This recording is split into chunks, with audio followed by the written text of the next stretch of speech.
Let's try this again. Hopefully this will work.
Okay, can you hear me now?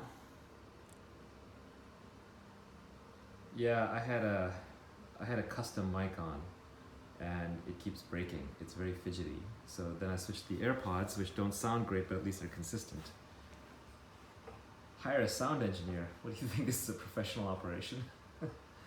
Okay. Um, this is not a professional operation. I don't know. We can keep fiddling with the audio. I can try something different if you want, or we can just get into it. What do you think? Should we go? Next 5 votes. Go or try again on the audio? Okay, we're gonna go. Good. We're underway. Hello, Periscope. I actually have nothing to talk about, but I figured I would let you folks drive the agenda. What's on your mind?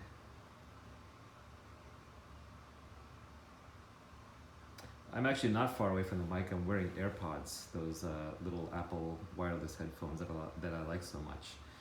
They only do so much, however.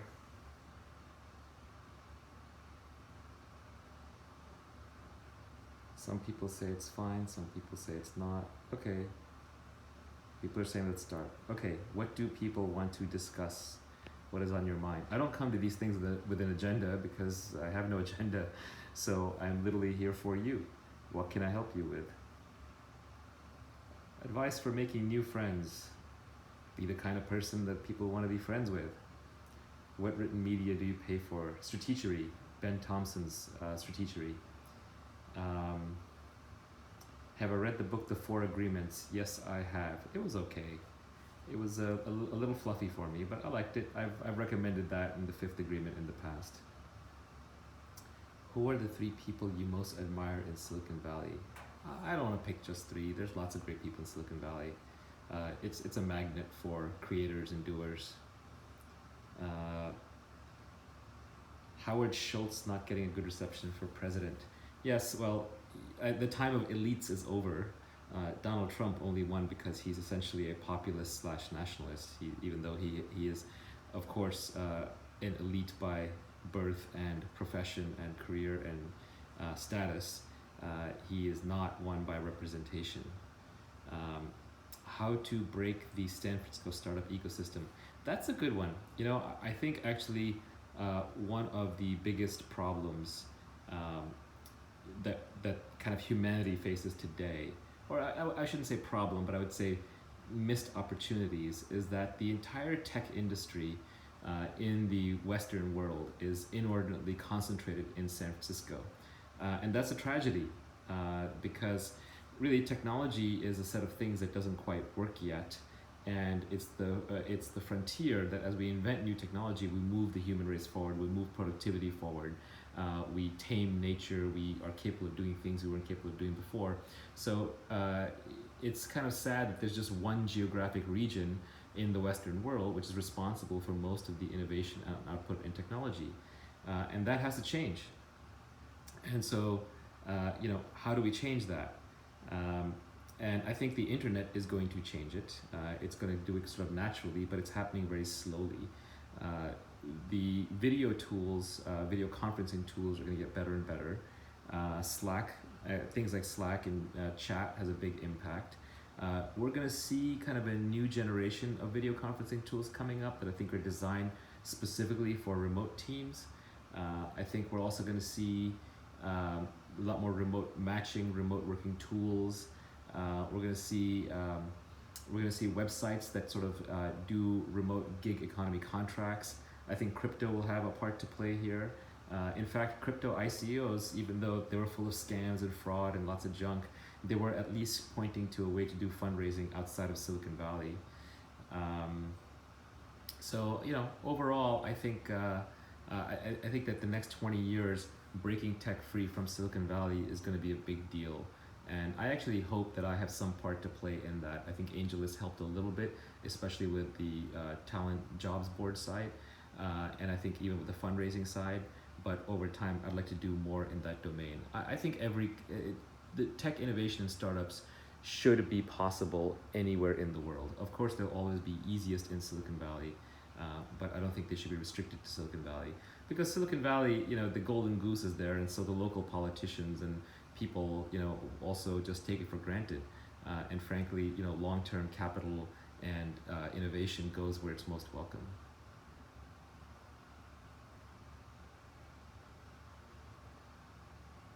Oh, great! Someone got 2 jobs via AngelList, including working at Periscope. That's great. Someone says, "I'm going to talk to a billionaire soon. How can I come across as a competent engineer?"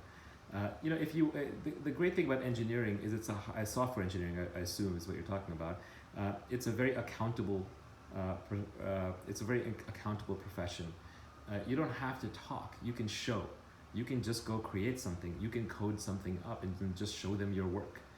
And I think that right there is better than talking about it. Sales is a job where you can sell yourself in an interview, and it helps because a good salesperson should also be able to sell themselves. But a lot of good engineers are actually really bad in interviews. So for engineers, design, product-oriented jobs, it's better just to show your output. But now, specifically, if you're talking to a billionaire, assuming that this is not one of those crony capitalist billionaires, this is someone who got there by doing something great from scratch, then they're going to be a risk taker, and they're going to be a high initiative person.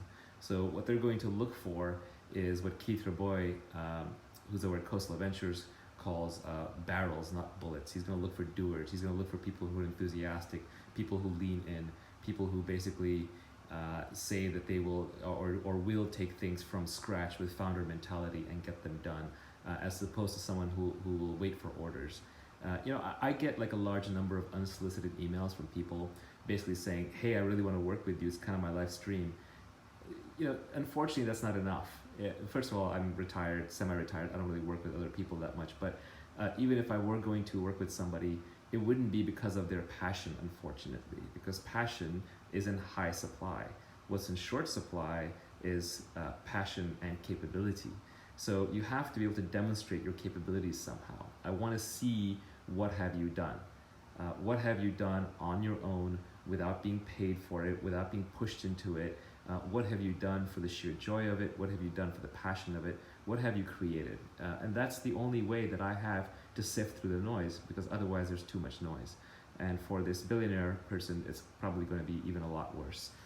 So it's good to stand out by showing independent initiative, founder mentality in a shortcut.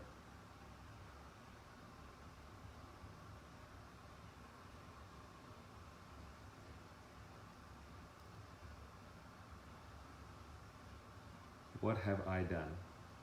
I did this Periscope. How about you? Is it possible to stop socialism in the US? I'm kind of down on that, to be honest. I think that because, the way this country used to run was that money and media sort of used to control everything.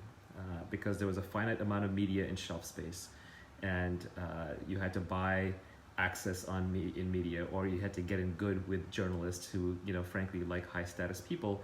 So you sort of needed their permission to get elected, especially in things like the presidency. But now what's happened, thanks to the internet, we've got two contradictory things going on. Contradictory thing number one is that the internet is bypassing all of those old tools. So, regular news media is being bypassed, and people are going directly to social media. And then number two is crowdfunding is also bypassing sort of traditional money in politics. And ads are becoming more and more useless. So the combination of all of this means that basically the gates that used to keep the people at bay, that kept this as a republic rather than as a true democracy, are breaking down, and we're getting kind of a true democracy. And a democracy at the edges can degenerate into mob rule. So we're shifting from Republicans versus Democrats to nationalists versus socialists, both of which are very scary to me long term, because both of them are sort of a very populist, mob-driven mentality. If I had to pick one that I'm more scared of, it's definitely socialism, just because I've read enough history in the 20th century to see what that leads to. Because socialism eventually leads to the death of the American dream, and it leads to coercion, and it creates a slippery slide economically into ruin, which certainly I don't want to be around for. But I'm not that confident that anything can really be done about it. But I think what does happen is that we're moving to the age of the sovereign individual. And if you haven't read that book, I highly recommend it, even though it's almost 20 years old. It's very prophetic. And the thesis of the sovereign individual will seem obvious now, but 20 years ago it was a little harder, which is that eventually the most intelligent, most capable people in human society will be able to earn from anywhere, and nations are going to kind of have to bid for their presence. The U.S. had a monopoly on high-quality immigrants for the last couple of decades. Because if you were Indian or Chinese, and if you wanted to you were entrepreneurial, you believed in the American dream, you had to come to the U.S. There was no other country that was going to let you immigrate, no other country that was going to adopt you as a chosen citizen, accept you as an American, and then let you create and produce. But I think the U.S. is the bailouts, and so because of that, people now have a sense that the system is rigged, the system is unfair. And so now people are much more interested in how do we divide up the pie rather than how do we grow the pie. So for example, the average American doesn't get benefit out of immigration anymore, they just get competition. So they don't want any more immigration. And then on the other side, you see people who are basically saying, well, the rich stole all of our money and all of our jobs. And of course, it doesn't work that way. Wealth creation is a positive-sum game. It's not a zero-sum game. But yeah, no, parts of it are rigged. Parts of it are unfair. I totally agree. It's not a fair. But by the way, fair just doesn't exist in the world, right? If you're going to obsess over fair, you'll never get anywhere in life. You just basically have to do the best you can with the cards you're dealt. But anyway, let's put that aside for a second. The bankers definitely have stolen a lot of money through the bank bailouts. There's no question about that. And we've wasted a lot of money on wars. So the combination means that we are sort of broke. We don't have the growth that we used to. Although recently we've had 3-4% growth, so it's been looking a little bit better. But even then, people now are trying to figure out how to divide up the pie. And I think that there are three very dangerous trends going on. One is kind of just general xenophobia. I'm not saying open borders or let illegal immigration in, but I think there is a place for skilled, tested, high-quality immigration with a pathway to citizenship. The classic kind that the U.S. has always had. Then secondly, I would say that, the second problem is, or the U.S. used to be a melting pot, or it still is, but if you listen too much to the media and you listen too much to Twitter, now it's all identity politics. It's all about how we're different rather than about how we're all the same. We're 99.9% the same with 0.001% differences, but now everybody wants to obsess about the differences. And that's the kind of stuff that leads to civil war. What made America great was that we melted into being American, that I could come here as Indian and I could end up as American. But now people are throwing away this idea of America, and that idea was really important. And then the last piece is just kind of this whole envy-driven reallocation of wealth, 1% arguments, There's macroeconomists who are really politicians, like Piketty, masquerading as data-driven scientists and Krugman, who are laying the intellectual framework and the academic framework for essentially the long, slow, slippery slide into socialism. And unfortunately, I do think that is where the country is headed. So I think smart individuals in the future will either not immigrate to the U.S. Because it's sort of more of a declining empire, and they'll stay in their home countries, or they'll basically become global citizens. But it's good for everybody. It's good for everybody to be to realize at this point in human history that you are no longer just a citizen of your nation. Wherever you live, whoever you are, you have one foot in the internet. And the internet is the real country, right? Like, you spend half your time on the internet, half your friends are on the internet, you get your information from the internet, you get your education from the internet. In the future, you get your work from the internet. There will come a day when you roll out of bed, you get your alert on your phone with a new gig for you, you sign up for it, you get paid in crypto, you do your work in VR, you work when you want, where you want, how you want, with who you want. And then you get paid, and then you move on to the next gig, or you take a vacation for a while.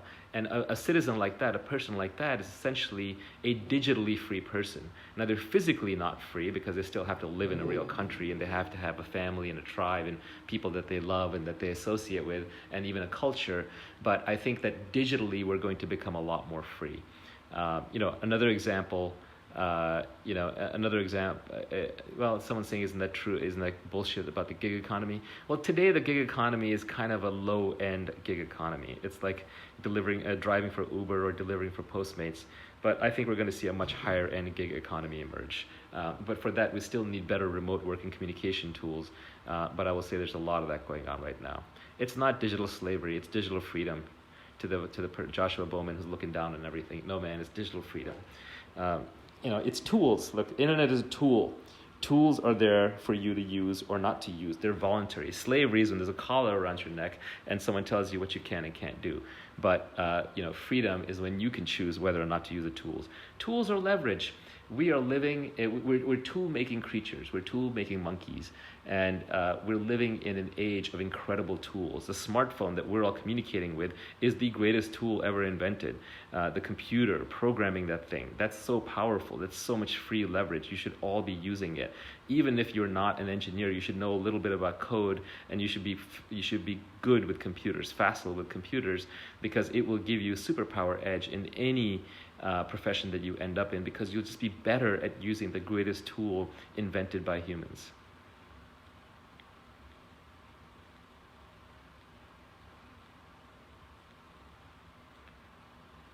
Books that you recommend this year?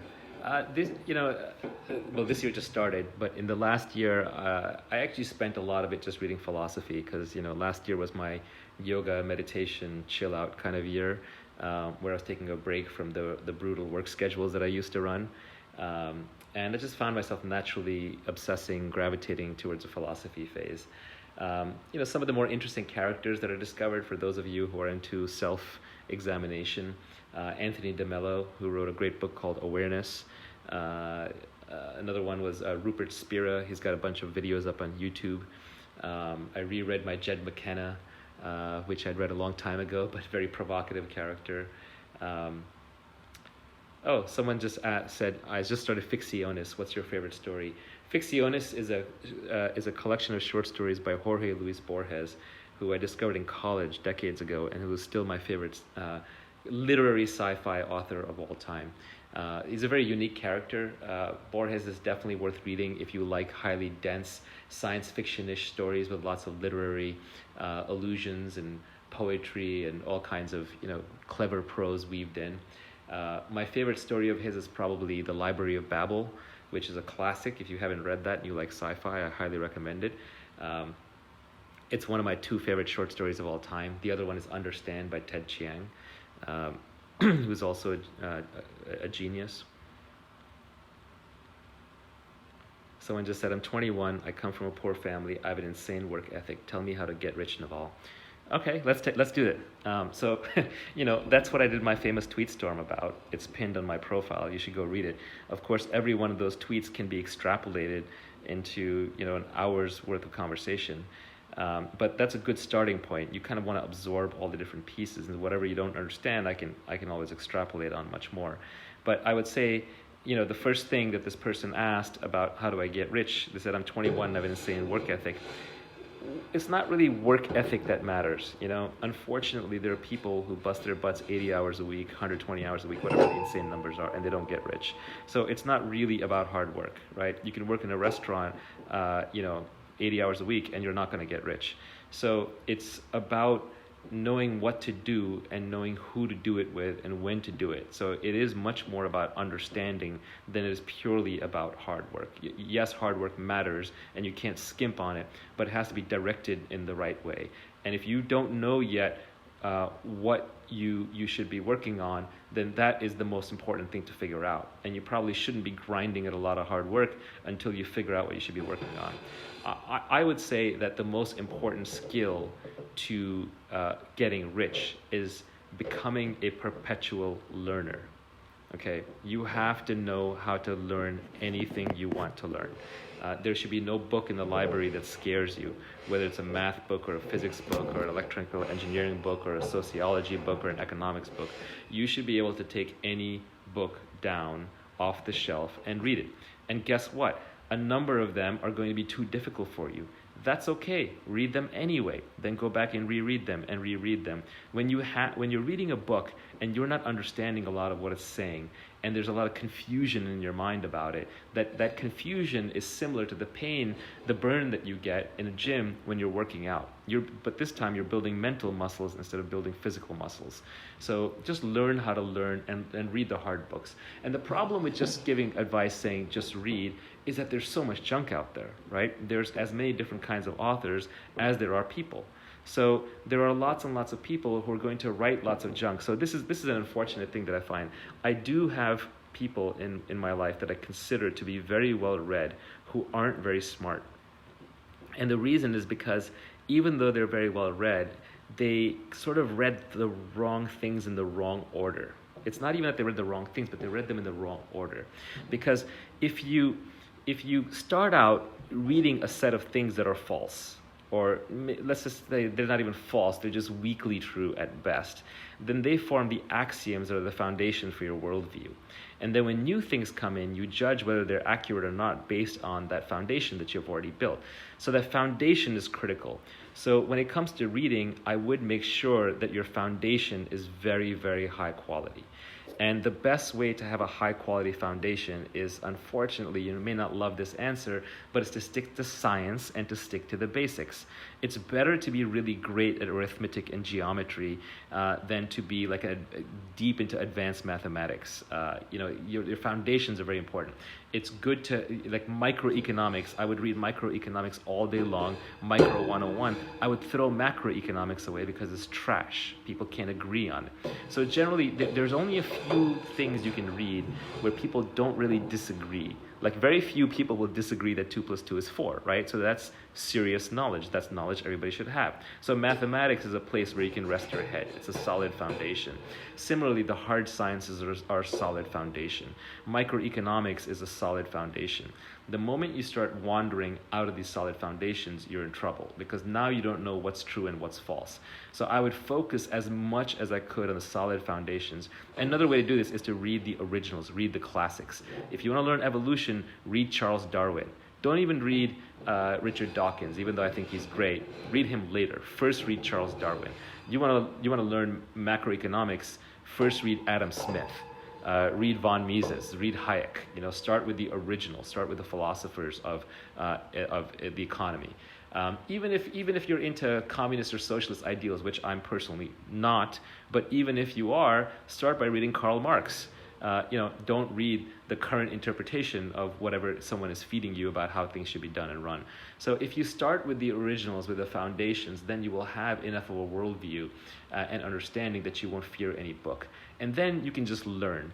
And if you're a perpetual learning machine, you will never be out of options on how to make money, because you can always see what's coming up in society, what the value is, where the demand is, and you can learn and come up to speed.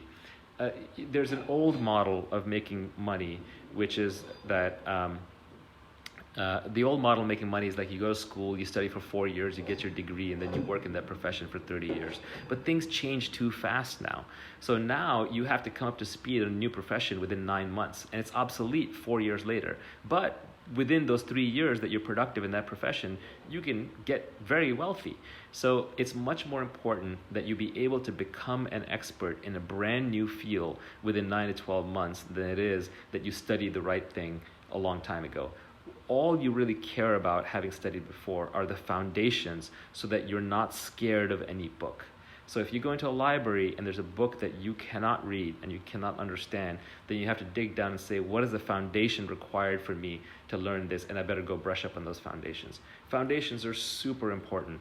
I will bet you that I'm a little older now, so my brain doesn't work as fast as it used to. But in my prime, you could have come to me and we could have, for example, done math problems against each other, and I would have lost to you on every calculus problem. But it was a rare human being who could beat me at arithmetic. And basic arithmetic and numeracy is way more important than being able to do calculus in life. Similarly, being able to convey yourself simply using ordinary English words is far more important than being able to write poetry or having a very extensive vocabulary or knowing 7 different foreign languages. Knowing how to just be persuasive when speaking, that sales skill is far more important than being an expert digital marketer and click optimizer on the internet. So foundations are key. It's just so much better to be a 9 out of 10 or a 10 out of 10 on foundations than to try and get super deep into things. Now, you do need to be deep in something because otherwise you'll be a mile wide and an inch deep and you won't get what you want out of life. But you can only achieve mastery in 1 or 2 things. It's usually the things that you're obsessed about at that time, and you have to sink a lot of time into it almost by definition. So you can't have mastery in everything. But if you have the foundations, then you can pick what you want to have mastery in, as opposed to just wish that or just have gotten lucky that you stumbled into it at the right time in your life early on.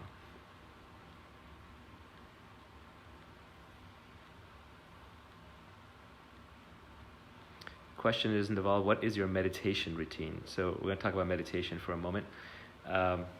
Meditation is a tough. So if you guys could just stop the questions for a bit, I'm just going to talk about meditation. So let's all be meditative here for a moment. Thank you. I'm going to ignore questions for a while until I'm done talking about meditation.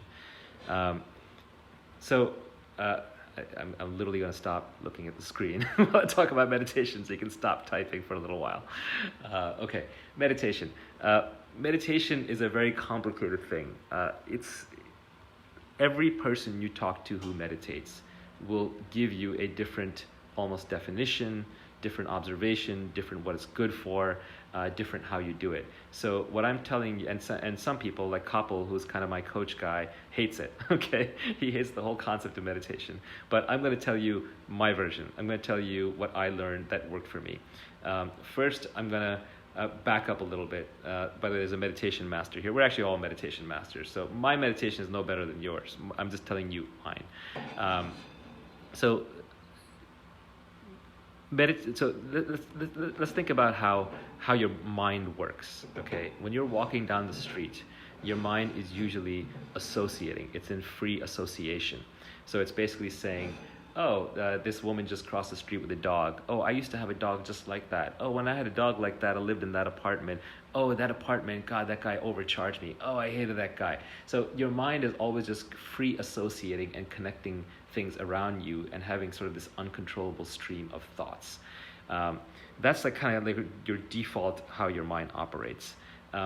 Beyond that is contemplation. Contemplation is when you sit there and you direct your mind to one topic, to one subject. Scientists are essentially in contemplation. They're working on a specific problem. A poet, when they're like trying to figure out the right words for the poem, they're in contemplation.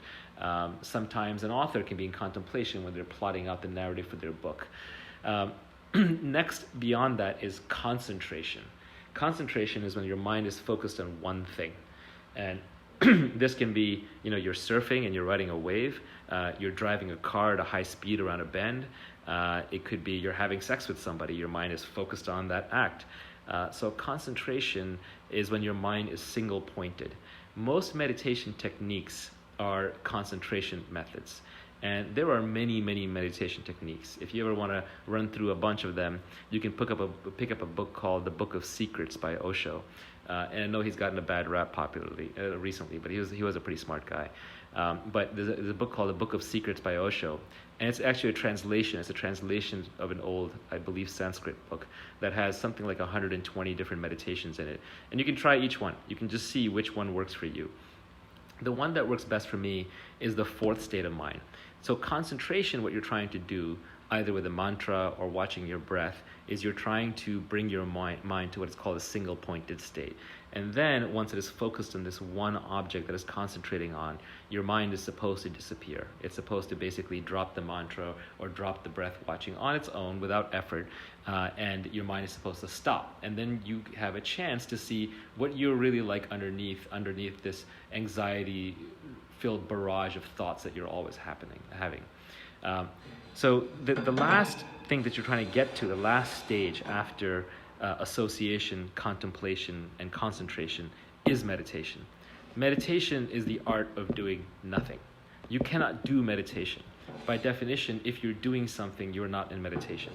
Meditation is a state you're in when you're not doing anything, when you're not doing anything physically, when you're not doing anything mentally, when you're not doing anything consciously.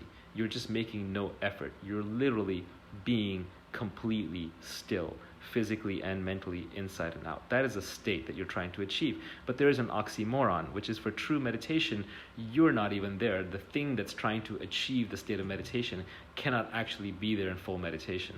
So the method that I learned was basically that you just sit there and you close your eyes, and for at least 1 hour a day, you surrender to whatever happens. You don't make any effort whatsoever. You make no effort for something. You make no effort against something. If something travels through your mind, then you let it go. If there are thoughts that are running through your mind, you let the thoughts run. What's kind of going on is that your entire life, things have been happening to you, some good, some bad, most of which you processed and resolved, but a few that stuck with you. And over time, they stuck more and more with you, and they almost became like these barnacles stuck to you. And you lost your childhood, your childhood sense of wonder and being present and being happy. You lost your inner happiness because you built up this personality of unresolved pain and errors and fears and desires that have glommed onto you like a bunch of barnacles. And now how do you get those barnacles off of you? How do you strip them off of you? Well, what happens in meditation is when you're sitting there and not resisting your mind, these things will start bubbling up. It's like a giant inbox of unanswered emails, tens of thousands of emails going back to your childhood. And they will come out one by one, and you will be forced to deal with them. You will be forced to resolve them. And resolving them doesn't take any work. You just observe them. But now that you're an adult, now that you have some distance in time and space from previous events, you can sort of just resolve them. You can be much more objective about how you view them. Someone just mentioned peyote. Yes, that psychedelics are a bit of a cheat code in this, although I don't recommend drugs for anybody because I think you can do it all through pure meditation. If you wanted to accelerate ahead, psychedelics are good for that. There's a good book that Michael Pollan wrote recently called How to Change Your Mind, and I think that is a brilliant book that everybody should read. In any case, so with meditation, over time, you will resolve a lot of these deep-seated, unresolved things that you have in your mind, and it is different for everybody. And once they're resolved, there will come a day when you sit down in the morning to meditate, and I recommend morning 1 hour a day because anything less is not enough time to really get deep into it. But I would recommend, if you really want to try meditation, do 60 days, 1 hour a day, first thing in the morning. And if you sit there, do that, after about 60 days, you will sort of be tired of listening to your own mind. You will have resolved a lot of your issues, or you'll have to heard them enough that you'll have kind of seen through those fears and those issues. And what will happen is one morning, you're going to hit mental inbox zero. Okay? If you know the inbox zero concept, is when you open your email and there are no emails, and it's zero email. And that is a pretty amazing feeling. Now, I don't want to describe this because it's kind of nonsense to use these descriptors for other people, but it's a state of somewhere between joy and bliss and peace. And once you have that, you don't want to give that up. If you can get a free hour of bliss every morning just by sitting and closing your eyes, that's worth its weight in gold. That will change your life. In terms of how to sit still for an hour, by the way, meditation isn't hard. All you have to do is sit there and do nothing. Just sit down, close your eyes, and say, I'm just going to give myself a break for an hour. This is my hour off from life. This is the hour I'm not going to do anything. Yes, if thoughts come, thoughts will come. I'm not going to fight them. I'm not going to embrace them. I'm not going to think harder about them. I'm not going to reject them. I'm just going to sit here for an hour with my eyes closed, and I'm going to do nothing. How hard is that? Why can you not do anything for an hour? What's so hard about that? Just give yourself an hour break. That's it. The book I mentioned was Michael Pollan, Pollan. He's famous for being the New York Times, I think he was a New York Times journalist, and he wrote In Defense of Food and the Omnivore's Dilemma, and this is his most recent book. I actually don't recommend the apps. I love what the Headspace and Calm guys are doing, and I'm a big fan of them. But for what I just described, that method will not work with an app, because the app will clutter your mind with the instructions from the app. No music, no noise, no sound. Just sit in a quiet, dark place. Put your back against something. If it's the first thing in the morning, you're not going to fall back asleep, so it's okay to lean. You don't need any fancy postures or poses. You just need to sit down in such a way that you're comfortable. So put pillows underneath your knees, put big cushions underneath your butt, whatever it takes. Get super comfy, because you don't want to move for the next hour. You just want to relax completely and do nothing. All you're doing is giving yourself 1 hour off. I think the apps are great training wheels, but at some point you got to learn how to ride the bike. Someone asked, can you talk about going through and resolving those thoughts? The thoughts resolve themselves. I know that sounds hard to believe, but you just kind of have to sit there with them, that's all. The reason they don't get resolved is because you're running away from them or because you're fighting them. If you sit there with something long enough, it will get resolved. Listen, all day long, there are things that bother us. And those things sit in front of us and annoy us until 10 minutes later they're gone and the next thing is bothering us. So when you sit with something long enough, it does go away. It's not like it stays there forever, but some things just take more time. But there's nothing to do other than just to let it be. Just let it come up, just watch it, let it be.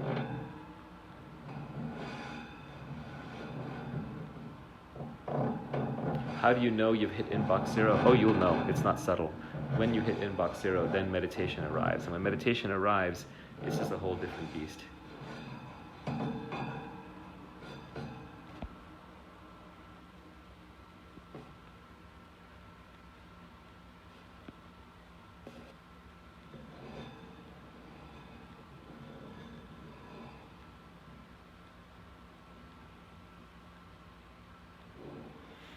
My drug of choice, honestly, these days is meditation. Somebody asked me what my drug of choice is. I like red wine, I won't lie. And living in California, we've all tried cannabis here and there, but meditation is it. That's my main drug of choice. That's the one that I get high on every day. What is the noise behind you? It's a fireplace. Someone asked, does seeking inbox zero defeat the point of it? Yeah, in some very deep sense, yes. Like for true meditation, you can't have an objective, you can't be seeking anything. But I assume I'm talking to a general audience here, not to advanced practitioners. For a super advanced practitioner, you don't want to seek anything. But it is kind of contradictory. It's like, well, then why sit down and meditate in the first place? You can sound really clever by saying, there's no point to it, you're not supposed to do anything, and there's no reason to do it, nor should you seek it. But then you actually wouldn't do it, so it would defeat itself. You would defeat yourself at the starting line. Did I read 12 Rules for Life? What was my take? I started to. I couldn't get through it, to be honest. I feel like it was very basic, and it was meant for perhaps a younger person who was still looking for their moral foundation in the world.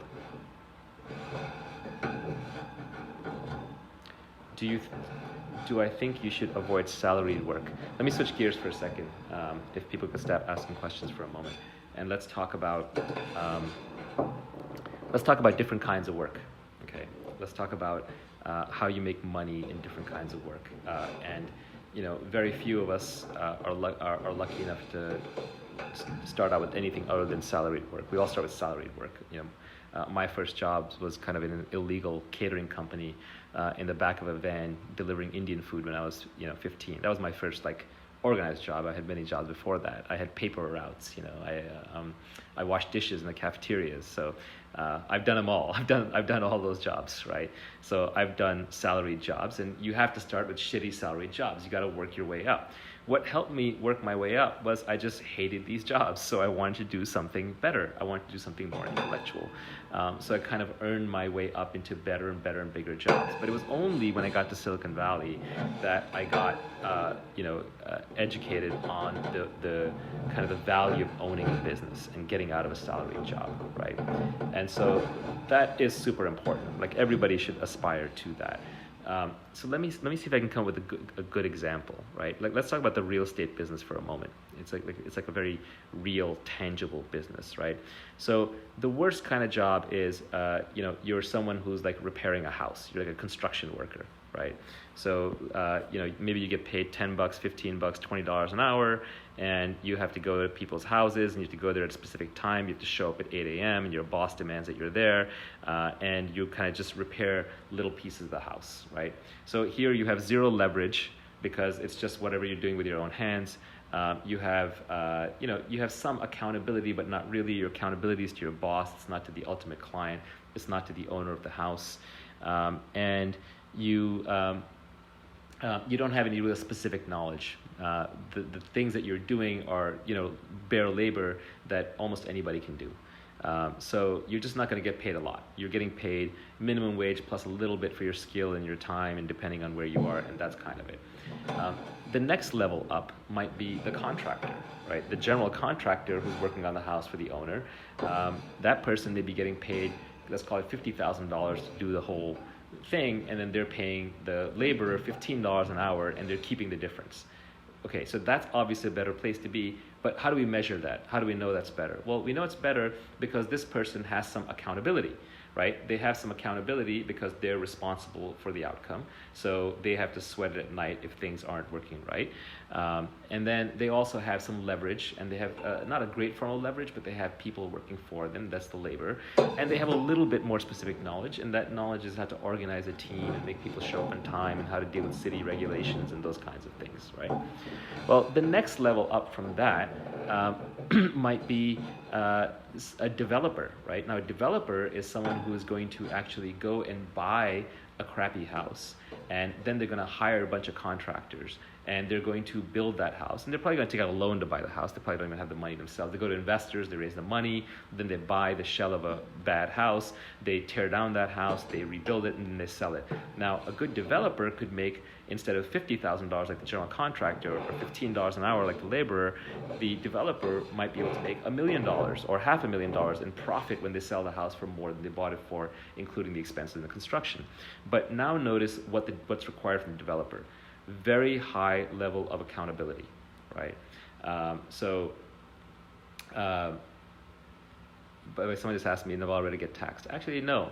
Very simple answer to that is people like me are highly globally mobile. We leave. So what taxing capital does is it causes capital flight. Taxing entrepreneurs reduces entrepreneurs. The United States loss is somebody else's gift. So I'm not worried about me. I'm worried about my kids. I'm worried about the next generation who wants the American dream to stay alive. Anyway, going back to my example, the developer takes on more risk, more accountability, has more leverage, and needs to have more specific knowledge. They need to understand fundraising. They need to understand the ins and outs of city regulations. They need to understand where the real estate market is headed and whether they should take that risk on or not. So, that's a difficult one. And then the next level up from that might be someone who's running a fund on real estate. And that person has an enormous amount of capital leverage, and they're dealing with lots and lots of developers, and maybe they're buying huge amounts of houses and inventory. One level above that might be a company like Open Door that's writing code to buy inventory of and carrying a massive book of houses. So you see at each level how increasing leverage, increasing accountability, increasing specific knowledge, adding in money-based leverage on top of labor-based leverage, adding in code-based leverage on top of money and labor, allows you to actually create something bigger and bigger and get closer and closer to owning all the upside and not just being paid a salary. So generally, when you're working in life, yes, you start as a salaried employee, but you essentially want to work your way up this stack that I just talked about to try and get to higher and higher leverage, accountability, and specific knowledge. And the combination of those over a long enough period of time with the magic of compound interest will make you wealthy.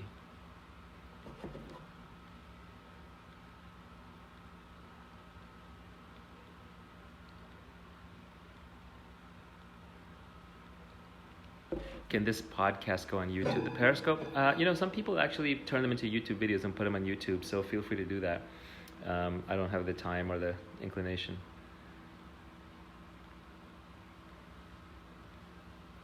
How do you work your way up? I mean, I hate to say it, but you just do really good work for a long time, and it is thankless until people recognize you.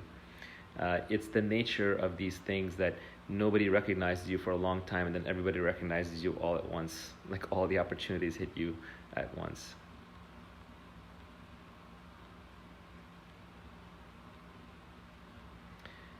Someone mentioned Joe Rogan's podcast. Yeah, I mean, I would do Joe Rogan's podcast, but at this point, he reached out to me, and then I sent him a bunch of links, and then he went dark, so I assume I'm just low on his priority list, because first of all, I'm not hustling to get the Joe Rogan podcast. It doesn't matter that much to me. It's only because my cousin wants me on there, and he reached out, so now my ego's a little bit like, well, why doesn't he want me now on the Joe Rogan podcast? But the reality is, I could care less. I'm here talking to the people who want to listen. I'll have my own little media empire if I want it. It's the easiest thing in the world to do. I could just start tweeting again. I cut down on my tweeting heavily, but I could just start tweeting heavily again. I could do a couple of blog posts. I have a book in me. I have another huge tweet storm that I've been putting together. So I have no doubt that it could get all the reach that I want. And why share that with Joe Rogan? Why not just build it under my own media brand? What is interesting about these podcasts, though, is that it's conversational. It gives you someone else to talk to.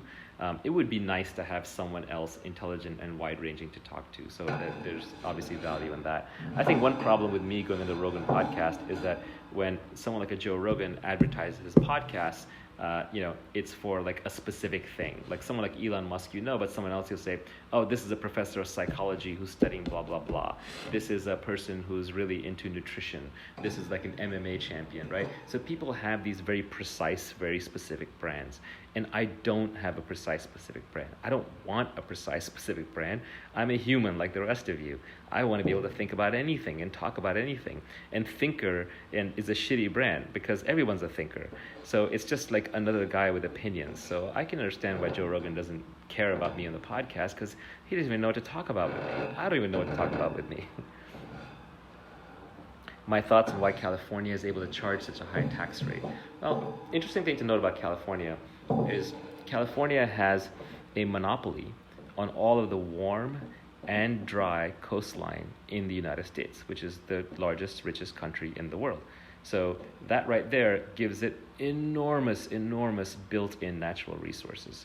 And before people start running around saying Florida, I said warm and dry. Show me warm, dry coastline in the United States. It's all in California, 100%. It's like, why is Saudi Arabia's government so messed up but they still managed to get by? Because they're sitting on all this oil. Why did Venezuela manage to survive for this long being this messed up? Because it's got the largest oil reserves in the world. Natural resources, right? So the same natural resource powers California, except in California's case, a warm, dry coastline. And if you look at the politics of California, the politics of California basically boil down to the residents of California all saying, we got here first, newcomers stay out. So all the policies are designed to keep new people out, but everybody wants to go there because of the warm and dry coastline. And there's no need to create a tweet campaign to get me on Rogan. I don't want to harass him. First, I think it'll backfire. Because if I were him and someone's fan started like tweeting at me all the time incessantly, I would just get annoyed. So I think it would just backfire. I think I'll get on Rogan when I no longer get any value out of being on Rogan. I've kind of found that's how the universe works.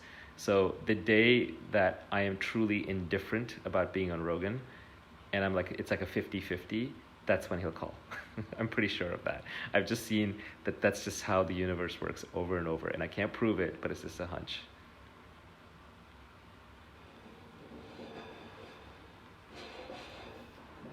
How do you regulate media consumption so it does not consume you? It's a great question, and I struggle with it. One of the big problems that I have right now that I'm facing is I have a serious Twitter addiction. I only broke it for 2 weeks in July when I disappeared off Twitter. But other than that, I have a serious Twitter addiction, and it's definitely costing me. I think I spend more time these days tweeting about reading than actually reading real books. And that's because I'm just really into Twitter. I've actually unfollowed a lot of the people I used to follow on Twitter. I've unfollowed a lot of tech industry Twitter. I've unfollowed a lot of crypto Twitter. I've unfollowed a lot of definitely outrage Twitter and political Twitter. And I've even unfollowed people who are smart and thoughtful but just have too much noise in their feeds. So my Twitter people that I follow, even like the 500 or something Twitter accounts I follow, a good number of them are muted. And many of them have their retweets turned off. So I am trying to focus on following either science or philosophy or nutrition or something that has value to me in my life. I tend to unfollow people who get outraged, who get emotional, who get triggered. And then a lot of people who reply to me in my comments, honestly, I block a lot of people. These days I block at the drop of a hat. I'm not like Nassim Taleb, but I'm probably blocking 2 or 3 people a day. If someone says something stupid, like outrageously stupid or insulting, then I just block them. I mute a lot of people. People say something dumb, but it was not ill-intentioned, but it was just like very low quality and sort of just waste of time. I mute them. And this actually allows me to go through all my mentions, but I probably squander 30 minutes a day going through all my mentions. And that's a lot of time. I do need to learn how to back off of Twitter more. I need to get back more into books. It is a problem that I am facing as well.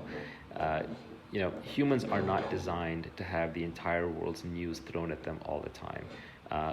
Even as a bookworm, I'm not meant to live inside the Library of Alexandria. It's too much. One has to. It's another one of those modern struggles, right? We all have to learn how to get over video games. We have to learn how to get over, TV. Luckily, that's one that I kicked a decade ago. I haven't watched a TV show in a year. Even then, it was just Game of Thrones with my wife and Rick and Morty, of course. That's the exception because it's so intelligent. But I don't watch movies and haven't for a long time. Video games, I go in and out, but mostly out. It's very rare that I play a video game these days. Only socially with friends and never alone. Twitter. Twitter's a big remaining addiction. It's hard.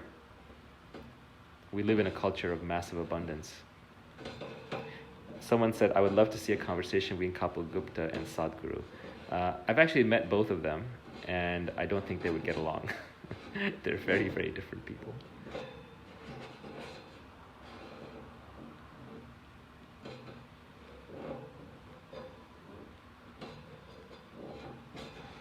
Someone asked about weed, cannabis. It's hard.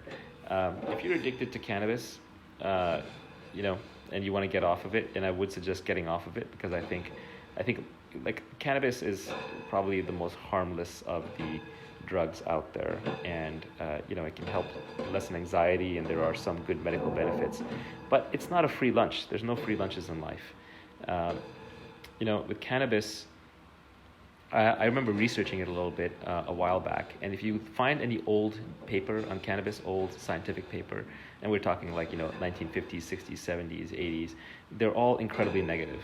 Like, it's the worst drug ever invented, blah, blah, blah. And then you get to the 90s and the 2000s, and they're kind of positive. And after 2000, they're all incredibly positive. No one can say anything negative about cannabis. But cannabis is sort of this, the cannabis that is being sold today, at least in the states where it's legal, is not the cannabis that you might have grown up on. This is not 3, 4, 5% THC. It's 25% THC. So it can be the unintended consequences of this stuff. I don't think we quite know yet. At the very least, I guarantee you that if you're a regular cannabis smoker, it will rob you of your motivation. You're just too happy. Life is just too easy. If I had discovered cannabis when I was 16, I probably would not have had a good wealth or career outcome. And I may not have gotten some of the other things that I want in life. Exactly. Someone said, why do you think they call it dope? Yeah, it's dope because it makes you dopey. So you kind of do want to get off of it. And I actually think meditation is a great way to get off of it. Once you get to a good place in meditation, it's better than what you get out of cannabis, and without many of the downsides. So that is the way that I would use to get out, but it's not easy. It'll take you, like I said, at least 60 hours of an hour a day every morning. That's the minimum.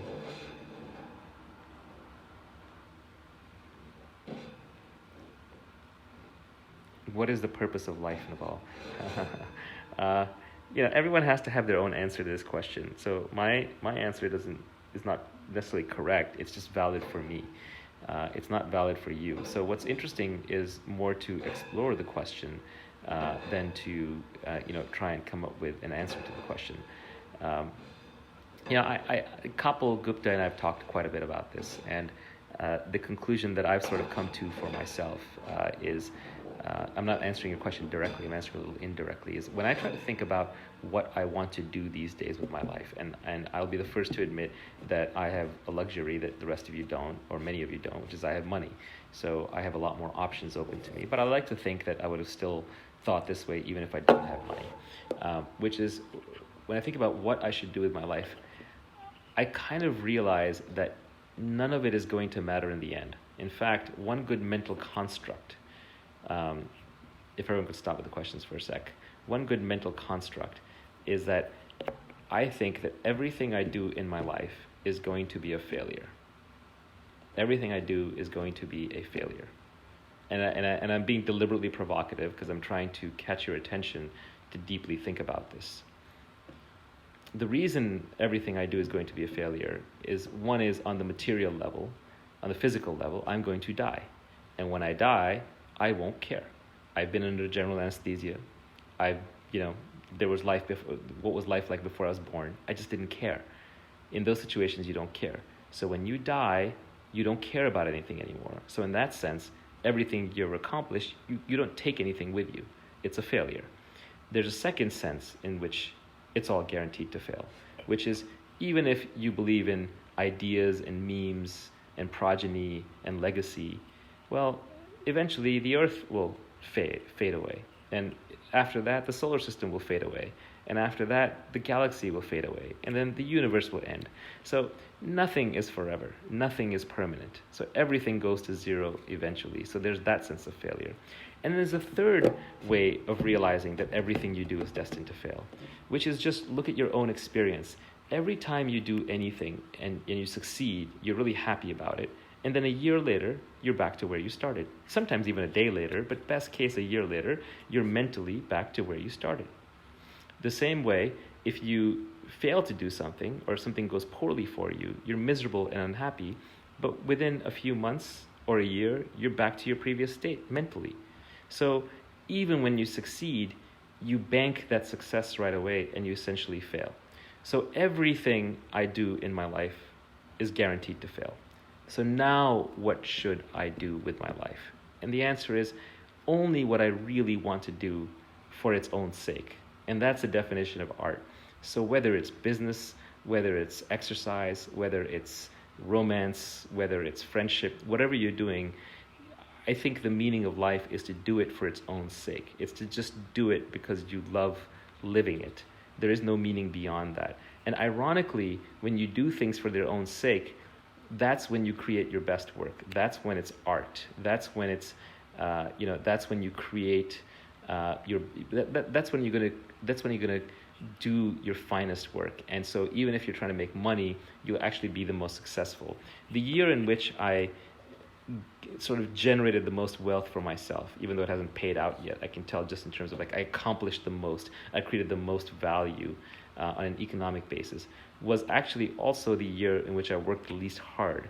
But it was the year in which I cared the least about the future. It's where I was mostly just doing things for the sheer fun of it, where I was basically telling people I'm retired, I'm not working, and then I had the time to put into whatever was highest value in front of me, and by doing it for its own sake, I did it at its best. So I don't know if that answers your questions about meaning of life, but that is one way in which I think about it. There are other frames that I use. There's probably about 10 different frames that I'm using at all times to think about my life, but that is a recent and powerful one.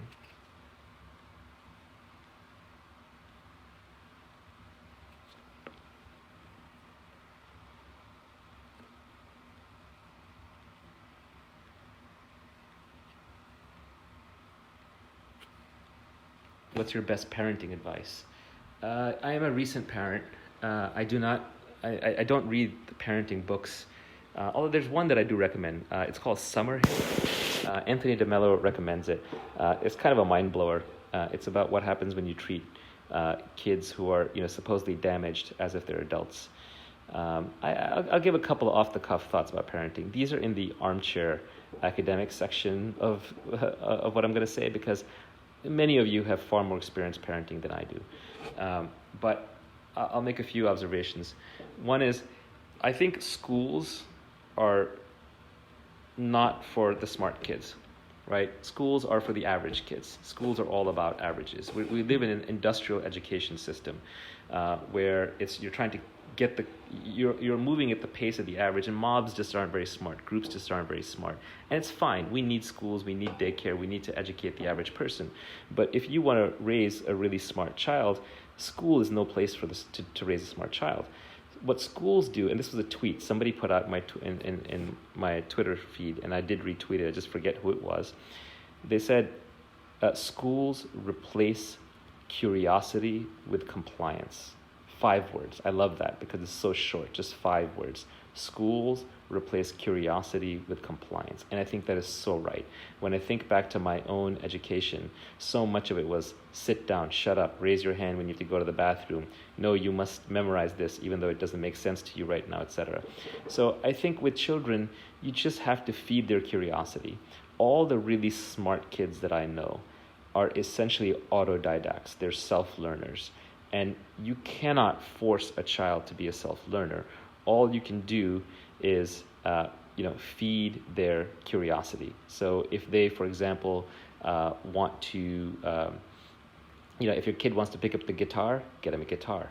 If they put it down, let them put it down. If they want to go to soccer class, send them to soccer class. If they don't want to play soccer, don't force them to play soccer.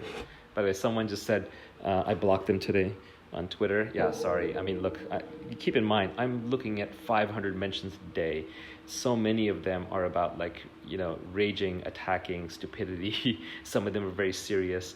And I have to get through these on a timely basis. And if I don't block people who are sort of snarky or outraged, then I wouldn't even make it through my mentions because I just have too many of those. So I do block at a whim. I don't have time to go and investigate every single detail, but I'll try to go back in and unblock you. I gotta go back in and dig and figure it out, but no promises, unfortunately.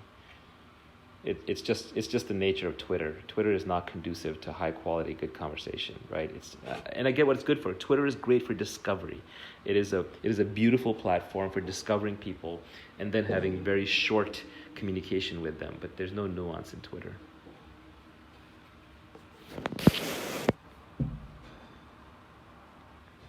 Who was it that I blocked? Ben Cohen TDV. Okay, I'll try to remember. Sorry, Ben. I have a kid with ADHD. Do you believe in drugs? I don't know. I'm not a medical professional, but it just seems weird to me that everybody supposedly has ADHD now when they didn't have it a few decades ago. And I'm pretty sure I would have been diagnosed with ADHD if that diagnosis had been a thing when I was a kid. I just think the bar for drugging your child should be really, really, really high. If they can sit in front of a video game, for example, and play a video game uninterrupted for 2 hours, they don't have ADHD. They're just bored of the other thing. Be very careful, drugging someone on a regular basis, especially when their brain is forming. Do I believe almost nobody should be on antidepressants? That's a really tough question. I don't know, honestly. If someone's smoking dope, isn't that an antidepressant? Maybe if I'm meditating, isn't that an antidepressant? Look, if there was a free lunch antidepressant where there was absolutely no downside, I would say go do it. But I think they all have some downsides. So it's always better to go au natural if you can. But if it's something that you need in the short term as a bridge, that's fine. Nobody's perfect. You can use it as a bridge. But maybe think about it as a bridge rather than as a way of life. I think what you want to stay away from is sort of this permanent victimhood mentality where I'm broken, my brain is broken, I have a chemical imbalance, and I just need antidepressants all the time. Yeah, you might be that rare individual, but if you're not, then, for example, if you read Michael Pollan's How to Change Your Mind, he pretty convincingly shows that 1 or 2 mushroom trips are way better for you than a lifetime of antidepressants and will get you the same results. What are the downsides of meditation as an antidepressant? The downsides of meditation are A, it takes a lot of time. B, it's really hard, at first. Even though you're supposed to do nothing, doing nothing is hard for us because we're such a productivity-driven culture and species. Another downside is meditation can rob you of some of your classic motivation. But it won't be robbing you. It'll be more because you'll see through your previous motivations. You'll sort of understand that, oh, those were not genuine, those were envy-driven, or those were mimicked. Those were not intrinsic to me. Also, meditation, like anything else, can become its own little game with levels and ranks and, spiritual badges and trophies and leveling up. Real meditation does not have to be taught. It does not have to be learned, because it is the birthright of every living creature. It's already there with you all the time. You're actually in deep meditation all the time. It's just covered up by all the noise and all the thoughts and all the unresolved issues and all the emotions that are running through you. If you could just turn off that monkey mind, then what remains is meditation. It's always there underneath. The parenting book that I mentioned, it's not really a parenting book. It's more a story about a school, a real school in the 1930s in England, where they used to send very troubled children, and they're kind of how they used to turn them around. The book is called Summerhill. Why did I retweet Mike Pence? I thought you don't do politics. Yeah, I try not to do politics, but there are two things that I'm very passionate about, and I would summarize that as free minds and free markets. So when people get into censorship and freedom of speech issues, I do get pretty passionate because I don't like people telling me how to think, because I like being a free person. And then also about free markets, when people sort of attack markets and sort of, socialism, for example, is when I get fired up. The reason I retweeted Mike Pence was because I think what's happened in Venezuela is an absolute tragedy. It's really sad, the human cost of what's going on there. So I was happy to see the United States supporting, moving Maduro aside. And yeah, look, I'm not an enlightened person. If I was enlightened, I probably wouldn't care. And you'll know the day I stop tweeting anything about that stuff, then I'm there. But until then, forgive me my little indulgences. You can always turn off my retweets. Somebody told me today they unfollowed me because I retweeted some political stuff. I would say that, look, first, it's a lot less than most people. Second is I'm still a human animal, so even when I tweet about how politics are awful, a lot of that is just reminding myself that politics are awful. The easiest way to get out of that is just turn off retweets, because I don't directly talk about politics, I just retweet stuff.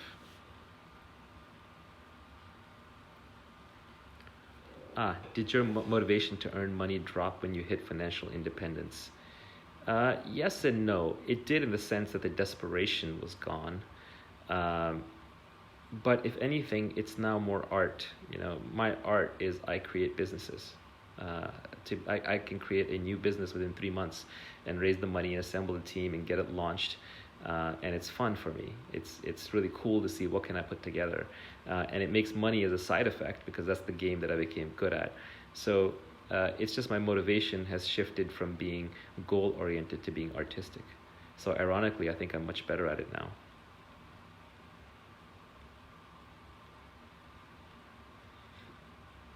What was your figure where you thought, now I'm financially safe? The problem is that money is not the root of all evil. There's nothing evil about it. But the lust for money is bad. And it's not bad in a social sense. It's not bad in the sense of like you're a bad person to others for lusting for money. It's bad for you. And the reason it's bad for you is because it's a bottomless pit. It will always occupy your mind. So to make money, you have to love money. And if you love money and you make it, there's never enough. There is never enough, because that desire, when it's turned on, doesn't turn off at some number. It's a fallacy to think that it turns off at some number. And so it's punishment. The punishment of the love of money is delivered at the same time as the money. As you make the money, you just want even more. And you become paranoid and fearful of losing what you do have. So there's no free lunch. You make money to solve your money and material problems. And I think the best way to stay away from this constant love of money is to not upgrade your lifestyle as you make money. So it's very easy to easily, keep upgrading your lifestyle as you make money. But if you hold your lifestyle fixed and hopefully make your money in giant lump sums, as opposed to a trickle at a time, you won't have time to upgrade your lifestyle, and then you may get so far ahead that you may actually be financially free. Another thing that helps is, for me, I value freedom above everything else. And it's all kinds of freedoms. Freedoms to do what I want, freedom from not wanting to do what I don't want to do. And freedom from my own reactions and emotions and things that may disturb my peace. So for me, freedom is my number one value, which overrides even money. So to the extent that money buys me freedom, it's great. But to the extent that it makes me less free, which it definitely does do at some levels as well, I don't like it.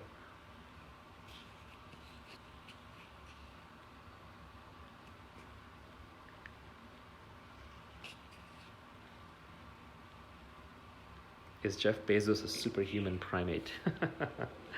I would guess he's doing human growth hormone or testosterone replacement therapy or something. At his age, you don't lean out and bulk up like that for free. I hope he knows what he's doing. That's just a guess. Someone just mentioned Richard Hamming, You and Your Research. Beautiful essay. I highly recommend reading it. It's ostensibly written for people who are in scientific research, but I think it applies across the board. It's just a great old-timer essay on, how to do great work. It reminds me of a lot of stuff that Richard Feynman used to say, although I think Richard Hamming put it more eloquently than almost anywhere else I've seen.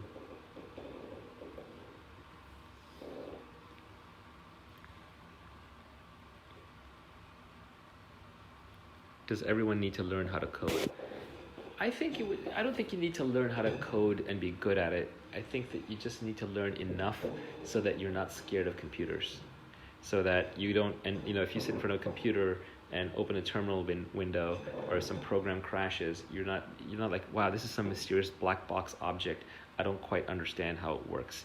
It's good to understand how it works because then you can just use it better. And as I mentioned at the beginning of this conversation, it's the most powerful tool ever invented by humanity. So knowing how to use it will give you leverage like nothing else.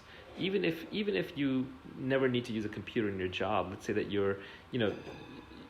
let's just say you're in some other profession, eventually you want to get the word out. You want to talk to people. So whether you want to use Periscope or Twitter, knowing computers will actually teach you and let you know even how to spread your message. You'll be a better user of Periscope. You'll be a better user of Twitter. Yeah, by the way, my incompetence with the microphones notwithstanding, believe it or not, I am actually pretty good with computers.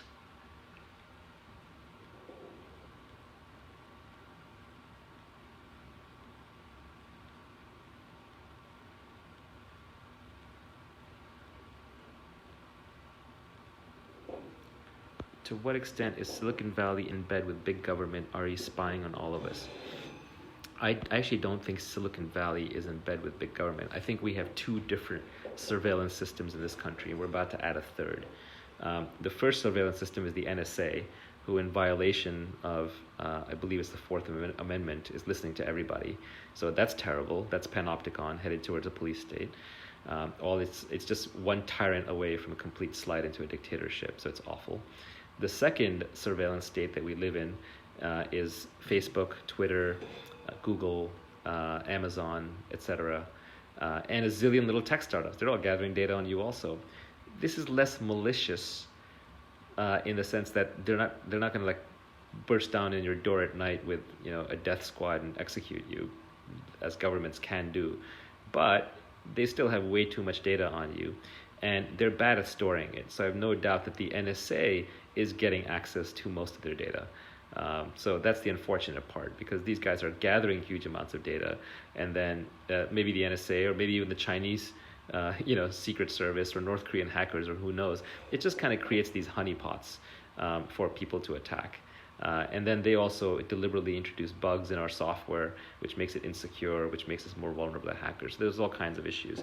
And then yes, in the Facebooks of the world are using it to ad target you, but I use ad blockers and I use Brave, so I don't care as much. The third kind of surveillance that we're going to have to worry about is social surveillance. And that's surveillance, S-O-U-S, the French word. I think it means us, like us-valence, surveillance. And surveillance may actually be the worst kind. If you look on Twitter, what's going on today, it's social surveillance. Every word you say is being watched by a small number of highly, easily offended, outraged people who are waiting to get triggered about something you say and then attack you, spam you, troll you, deplatform you, threaten you, dox you, what have you. That's just going to get worse. And one place where that's going to get worse is, the court of public opinion, the mob, the witch hunts. The place where that's going to get worse is in physical reality. Full facial recognition is coming. Facial recognition software has gotten really, really, really good. The only reason it's not out there en masse right now in the United States is just because a few little things haven't come together. But I would be surprised if it doesn't happen within the next 2 years in a big way, where you basically have the tools at your disposal to track and recognize everybody walking down the street and get their backgrounds and histories and all that stuff. And then you're not just being spied on like you are today on Twitter, you're being spied on everywhere. And yes, it's happening in China, government run, but we're going to have our own, democratic, at best, mob-based at worst version.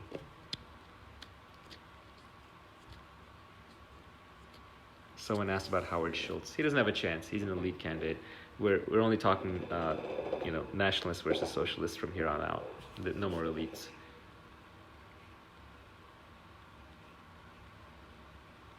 Lambda school model. I think it's great. I think there should be Lambda schools for every discipline. I love what they're doing. I wish I'd invested. I didn't know them as an investor type. I just read about them. How concerned am I about the danger of a U.S. civil war in the next decade? It's not as far-fetched as people think. I don't think it's a full-blown civil war, but I think we'll see secession movements. It's getting ugly out there. Nassim Taleb's model of the most intolerant minority controlling the discourse is correct, unfortunately, and the extremists are controlling the discourse right now. What I'm kind of surprised about is how, the coastal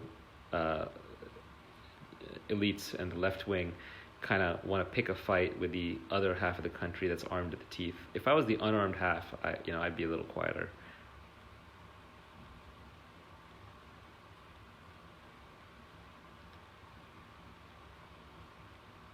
Trump is not an elite. If you think Trump is an elite, then you don't understand what Trump is. I would suggest keeping an open mind about it and really researching his positions and policies and how he talks. There's a reason why he was feeding people fast food, and elites don't feed people fast food. Elites look down on fast food.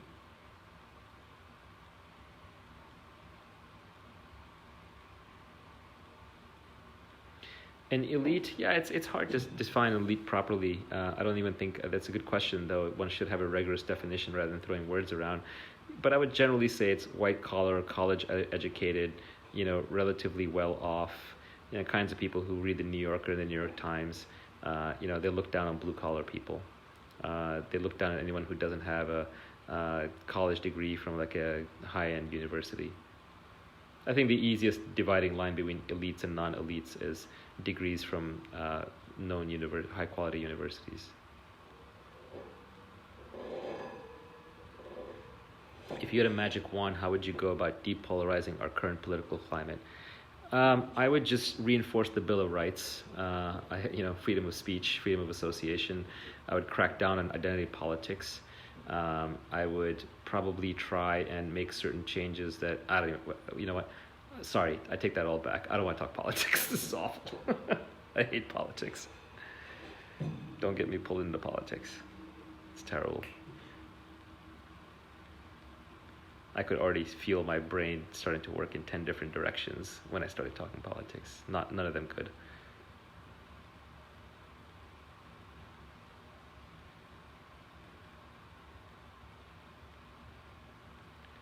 Is coding the blue-collar job of the 21st century? No, coding will never be a blue-collar job. That is a common misconception amongst non-technical people. And even a few technical people make this mistake, but real coders don't. Coding will never be automated. The day that coding is automated, the artificial general intelligence has arrived, Terminator is here, and life on this planet as we know it is over. Coding is just thinking. It's thinking in a logical and structured way that you then use to program a robot or a computer. And so just as some people are good at thinking and some people are not, or some people are better at thinking certain kinds of thoughts than others, there will always be massive variation between coders. All that can happen is we can build tools to make coding easier and let the coders then move up to the next level of the stack with better tool sets rather than stay at the lower levels of the stack. Coding will never be a so-called blue-collar job. I don't love the blue-collar, white-collar distinction. Like I said, that's mostly about college education. And actually, some of the best coders I know are self-taught. In fact, many of the best coders I know are self-taught. They didn't go to college for it. So it's not necessarily a blue-collar versus white-collar thing. But you cannot go wrong having coding knowledge. It will increase your value in every major endeavor in your life.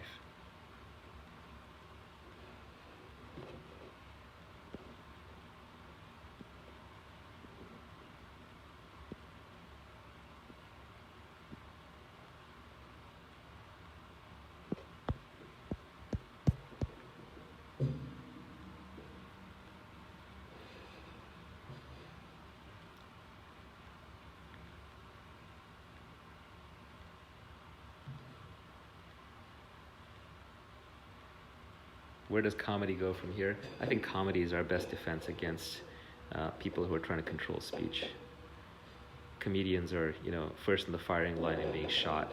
Even back in medieval courts, right, the jester was around because the jester was the one person who could tell the truth.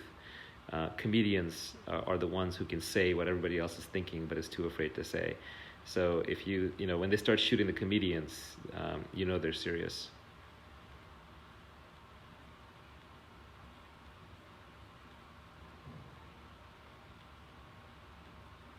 Who is my favorite living thinker? That's a tough one. I don't try not to have favorites. Take what you can from here and there. One person that does come to mind is Nassim Taleb. I know that he's very acerbic. He's very hard to swallow sometimes, but he is brilliant. He knows his stuff inside out. He thinks very non-linearly, pardon the pun. He's made original, significant contributions. I think people will be poring over his work for hundreds of years. He's also got great books of aphorisms. He's funny. He's rude. He's tough. He really does put skin in the game. I wouldn't want to tangle with him, but he's definitely up there. Nick Szabo is also another polymath kind of genius that I like reading and listening to. Ray Dalio's The Principles. I think it was really good, but then after about 10 pages, I lost the plot. He should just write the shorter version. I'd love to see the version that would have been written by Ray Dalio, the pauper, rather than Ray Dalio, the billionaire. Is Elon Musk the real deal? I think so. But I don't have insider information, but I think so. Look, at the very least, every time one of those rockets launches and a whole bunch of kids watch it, they get inspired for doing something big. It's children need that. I really respect that he's actually trying to save the world. I mean, wow. Elon Musk is the one guy I look at and I'm like, maybe I'm not doing enough with my life.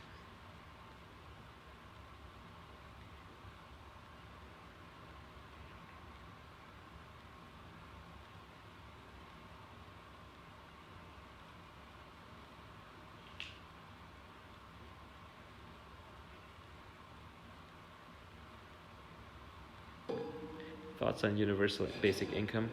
I actually don't think it's a great idea. I think it's a slippery slide to socialism once the bottom 51% finds out they can vote themselves everything for the top 49%, and then you kind of just end up with everybody being poor. I think UBI is bad. I think it's better to create meaningful jobs for people, give them unlimited education, give them health care, give them benefits, but straight up cash transfers. I think you're robbing people of meaning and motivation, and then you're really setting up a zero-sum game where everyone gets focused on dividing up the pie. I would rather take the same exact amount of money and figure out how to help people, do meaningful work and create meaningful businesses and get meaningful educations.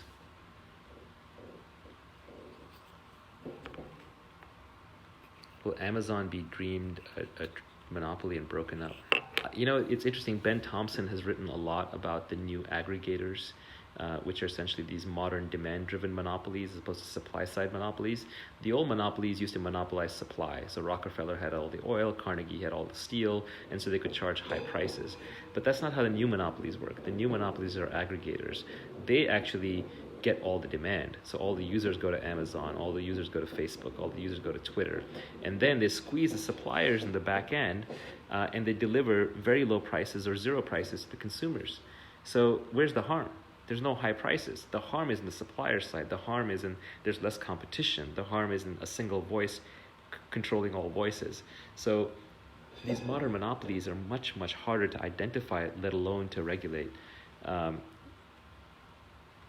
So I just don't know how you would break up an Amazon. You could separate AWS from their core business, but that doesn't affect anything. Then you just have two monopolies. Maybe on the Facebook and Twitter side, you can force them to open up data sharing graph or protocol or APIs. Amazon, I just don't see how you can break it up without destroying all the consumer convenience. You would literally destroy, tons of value. In any case, these companies are not going to be destroyed by the U.S. government. Although the Elizabeth Warrens of the world coming into power may be a different story. I think she's very pro-regulation of tech companies, and so is AOC. They're heavy pro-regulators, and they'll probably be the most fearsome enemies the tech companies have faced in a while. But the bigger issue is going to come from the Europeans. It's going to come from startups, and maybe someday from blockchain-based decentralization. Blockchain decentralization is still far off, though. Outside of California, where would you live? I like Austin. I think Austin, Texas is a great town. New York was my hometown. I've outgrown it a little bit. Like I said, California has this monopoly on all the warm, dry coastline in the United States. So they've just got they've got the natural resources, and everything else follows from there.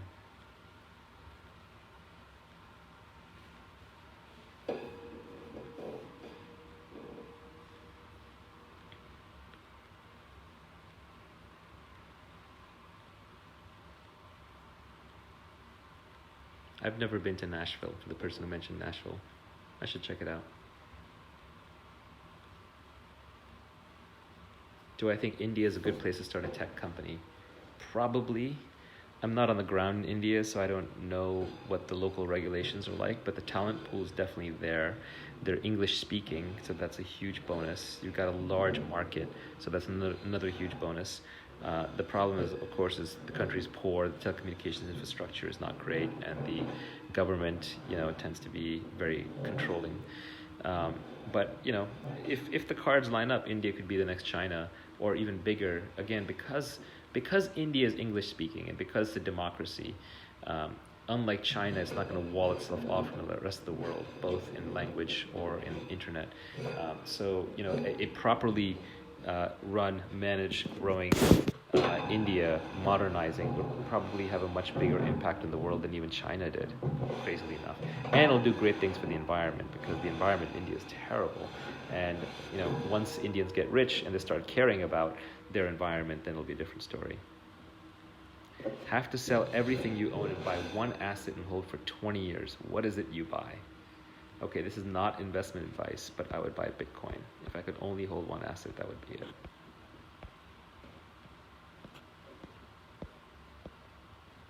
I should follow my own advice.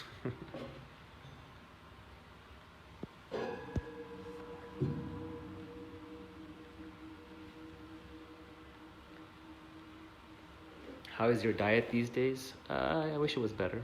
I'm on the paleo diet, paleo, but I fail a lot. I try a little bit of intermittent fasting also. I should do more of that. Today I just had dinner. I didn't have breakfast or lunch. I do own Bitcoin, but it's through funds and it's not enough.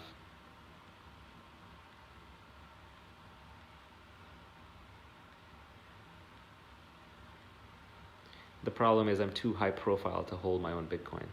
So historically, I've gone through funds, but in the future, I think I'm going to start buying some and storing it with Anchorage, which is a company I invested in that I think has rock solid custody.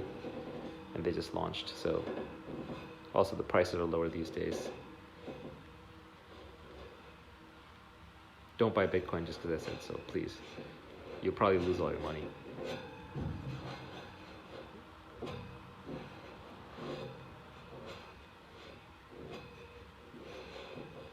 What's my motivation to do this Periscope? I'm bored. Same as you. Why are you here? How do you practically go about destroying the self? That would be 3 hours of conversation minimum.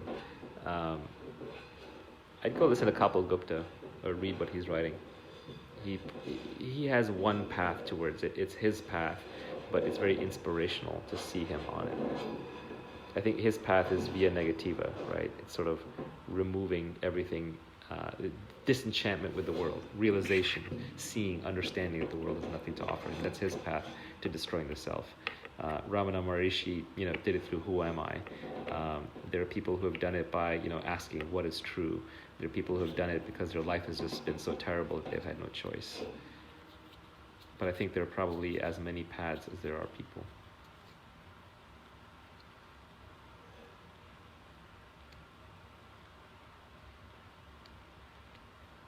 Do I still have my inner voice? I do. It's here. It's right here, unfortunately and fortunately. I mean, you need it. It's natural. It's part of you.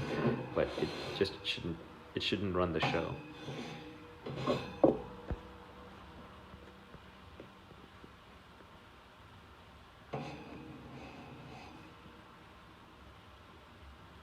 Do I think intelligent people should have more kids? I think everybody should have kids. Kids are great.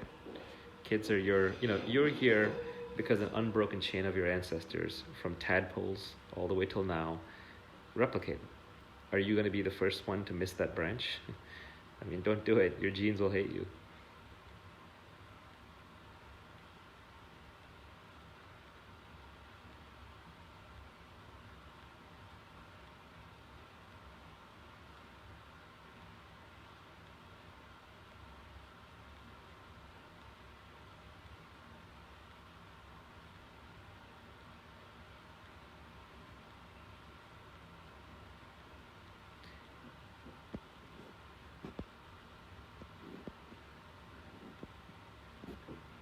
Advice for people in their 20s. The 20s are fabulous. You have energy, you have independence. The world is kind of your oyster. I read this really good piece of advice on Twitter that stuck with me, and frankly, this is why I stay on Twitter, to learn things like this that I can easily remember, which said, pick 3 hobbies. One that makes you money, one that keeps you fit, and one that keeps you creative. The beauty of that is, if these are hobbies, then you'll kind of hit these major things in your life, and you'll do them while loving all the moments that you're doing it. And you can substitute those 3 with whatever you want. So it doesn't have to be about money. It doesn't have to be about physical fitness. It doesn't have to be about creativity. Although I think those are 3 good starting points. That's just how the original tweet was phrased. But if you want to, if there's something in your life that is non-negotiable, that you want it to be true with you for the rest of your life, then find a hobby that will get you there. My creative hobby, it's funny you asked that. It's actually Twitter. Advice for people in their 40s? Yeah, that's actually a better question. Everyone has advice for people in their 20s. Let's explore that question for a second. Why do we have advice for people in their 20s, but not for people in their 40s? I think it's because we assume, somewhat rightly, that people in their 40s are fixed. They can't change. They are incapable of change, and part of that is physical, part of that is circumstantial. So my advice to people in their 40s would be to try and figure out how to change your life so that advice for people in their 20s applies to you. Basically what that means is you have to get physically fit enough that you still see the future, you can still make changes and do things, and that you keep learning like a young person, so your brain stays agile and you're not afraid of taking on new topics and new disciplines. Easier said than done, I know, of course, in your 40s you have many responsibilities, But in some way, some of that is mental. So at least the part that's mental, learn how to get rid of it. What is that noise? It's a fire. I believe it's a fireplace. If everyone will wait 1 minute, I'm going to go turn it off and see if that helps.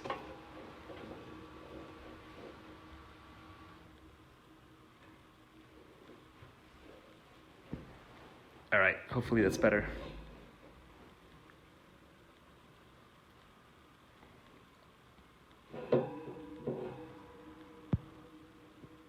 Is Silicon Valley actually full of wolves, psychopaths, and sociopaths, as the media says? No, it's not. It's easy to pick on people. I would say the Silicon Valley is no more full of psychopaths and sociopaths than the media is full of psychopaths and sociopaths. It's just the in-group, out-group thing. What's actually going on is, I'm not offering an opinion on this, but the media is dying. The mass media is dying. The classic mass media is dying. And it's dying for a number of reasons. The first reason it was dying has nothing to do with the current social media companies. It was Craigslist. Craigslist blew up the classified advertising model for newspapers.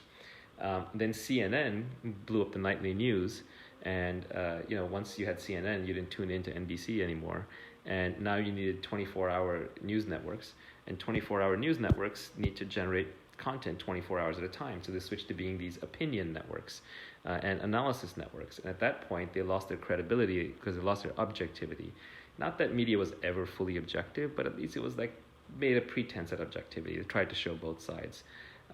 But now I think we have, media getting blown up by Craigslist, by, kind of this opinion cycle that they've gotten into because of 24-hour news. And then the last piece is the internet itself with, the way the internet puts all news in competition with each other all at once. And then, of course, social media, where everyone's a reporter, everyone's a journalist. So the media's business model is going away. And they hate it. Obviously, it's an entire industry is being eliminated. And yeah, there will be some survivors. There will be, New York Times and anyone who can aggregate a lot of users, which is just a few outlets. And there'll be a few that are very partisan and emotionally driven. But essentially the media is dying, and they're currently going through the blame game, and the current one to blame is Silicon Valley. So they're attacking Silicon Valley. They hate everything Silicon Valley does. But hey, Silicon Valley also disrupted Hollywood. It also will disrupt Wall Street. And it's tech. It's not even Silicon Valley. It's tech. So the media is not happy about that. By the way, I don't understand what the noise is. People are saying there's a noise. I don't hear a noise, so I'm sorry if there's a noise. Are banks dying too? Banks would be dead already if they weren't protected by regulations. But the same financial regulations that supposedly keep the banks in check keep the startups out. That's the problem with regulations. Every time we demand regulations, what we actually do is we freeze the incumbents in place. It's like, look at the scooter companies, right? When the scooter business first started out, everyone said, well, these are going to be great businesses because there's a barrier to entry in that, we have these exclusive scooters. That turned out not to be the case. China just dumped scooters on every provider. So then it was like, oh, the barrier to entry is we have the charger network and the mechanics. Well, that's not a barrier. Now everyone has chargers and mechanics. So now what they're hoping for is that the barrier to entry will be regulations, that they'll have a small number of licenses that nobody else has. So regulators, although they come in to prevent the excesses and the bad behavior of the current companies, they prevent new companies from coming in, and they freeze the industry in place. So banks survive because of regulators. That's the irony.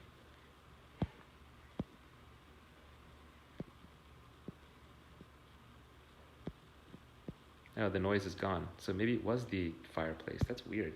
It wasn't that noisy to me here. Sorry about that.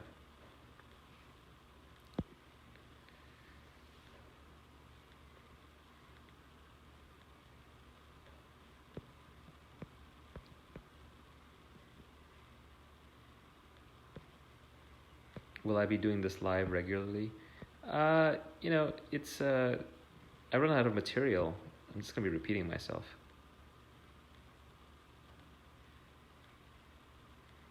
It's like that Farnham Street podcast that I did in 2017. That one went super viral and people liked it a lot. I'm not 100% sure why. I have some theories, but I'm not really sure. And I haven't been back on since, even though Shane was kind enough to invite me, because that's a hard act to follow. It's better to go at the top.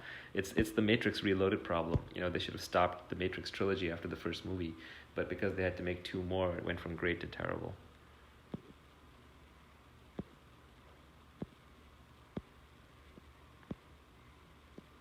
Are software engineers underpaid in general? No, but the problem is because software engineering is such a creative task, it is highly nonlinear output. A not very good engineer is worthless compared to a great engineer who's worth maybe 100 other engineers. So when you pay on the average, the problem is, by definition, most are overpaid and a few are underpaid, but you can't tell which ones.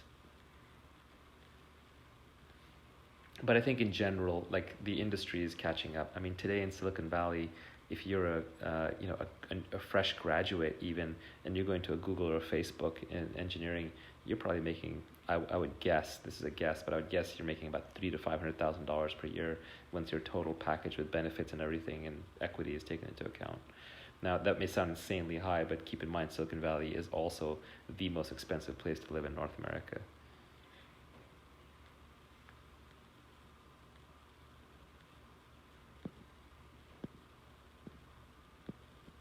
Thoughts on attending college? Yeah, just learn something that you can't learn on your own. Like, for example, if you're in a biology lab or in your computer science or mathematics, those things are hard to pick up on your own. But when I got into college, I originally, I wanted to be a physics. Physics was really hard. My math wasn't good enough.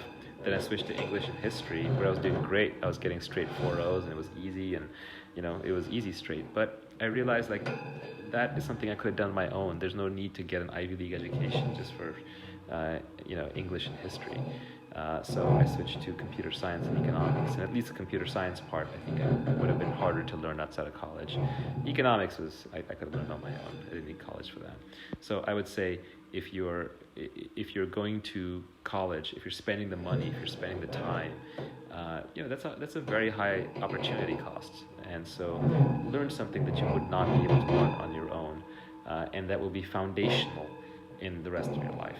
For example, it's better to do math and never go into a math-related career than it is to, for example, say, do history and not go into a history-related career, because the foundation in math is helpful in so many other ways in your life, whereas, like, history may not apply as broadly. I don't mean to pick on history in particular.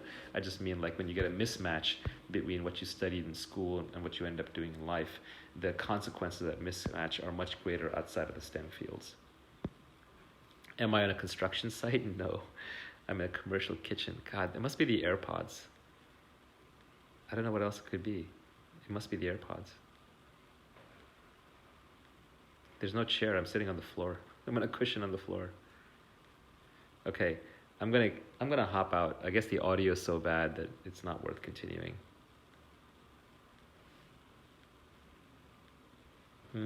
Let me try something else on the audio.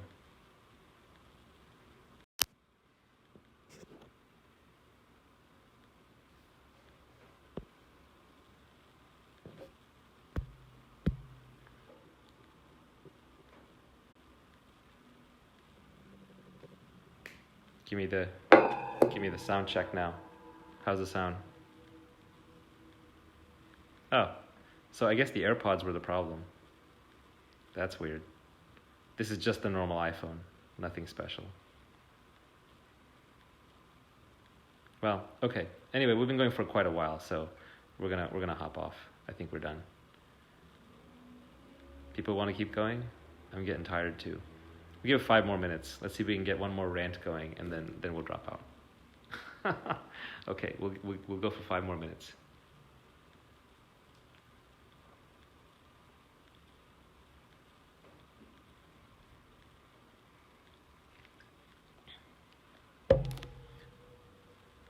You know what I would love?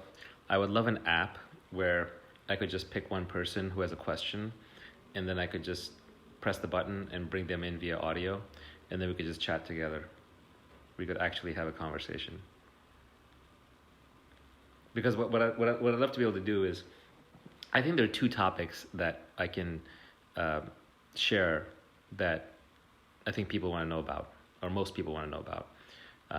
One is, obviously how to make money, how to create wealth in hopefully a positive sum ethical way.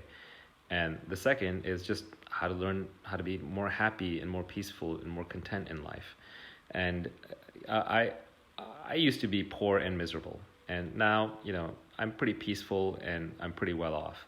And so I would love to share those with people, but it's a little weird doing it in the abstract, right? When you go on Twitter and you send out these tweets, you're forced to compress huge amounts of what you think you know into very few words, and it gets misinterpreted, and people don't understand it. It doesn't feel real. It's inspirational, which is great, but even to me it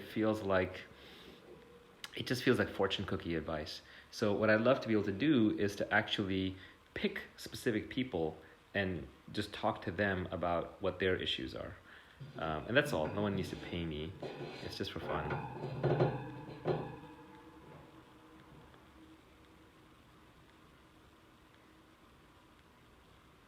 Yeah, I could do that on Instagram Live, except I never want to open Instagram.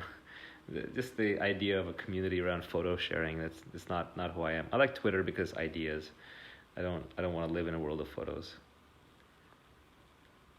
Instagram seems like a big world of look at me, envy inducing. If you want to talk Rene Girard and mimetic theory, that's all on display on Instagram.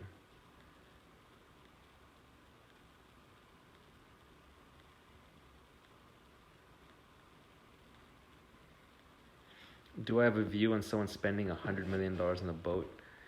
Yeah, they spent it. So it went to the boat makers and the people working in the boat yards, and those people spend it on food, and money gets spent on all kinds of things. We spend trillions of dollars on blowing people up and on aircraft and aircraft carriers and submarines and nuclear weapons. I mean, most money gets wasted most of the time. That's just the nature of the beast. But you have to let that process play out. The moment you inject your finger in that process and you destroy the market that exists there, then all you replace it with is power. And when you come in with power and force, you stop creativity. You scare off the makers. The history of the human civilization, a lot of it is just this battle between kind of the producers and parasites. And there's always more parasites than producers. And the beauty of a country like the United States, where there's free markets and rule of law, is that the producers actually get to have a play for a while. And if you open the door to people sort of seizing what they're creating, you're going to then force away the producers. You're going to create a parasite economy. It's not good. So if somebody wants to blow $100 million on a yacht, let them. What they actually did was they got rid of $100 million that went into the pockets of people who will hopefully spend it more wisely. If you want to make money, sell things to rich people.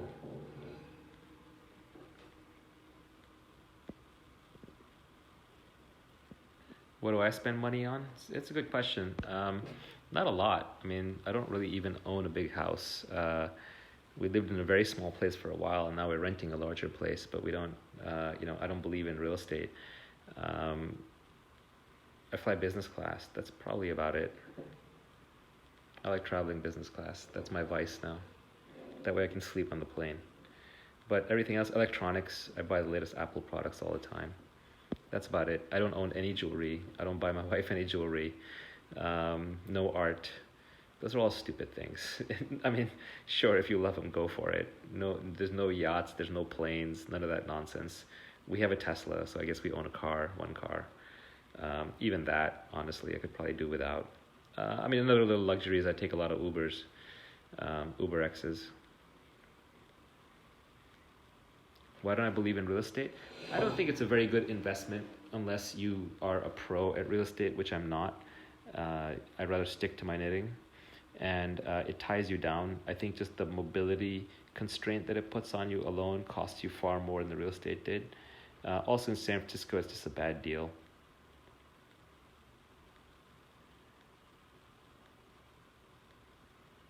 I don't believe in real estate as an investment asset class for non-professionals. If you're a real estate professional, by all means, go for it. If you're not a real estate professional, I don't think it's a good way to make money.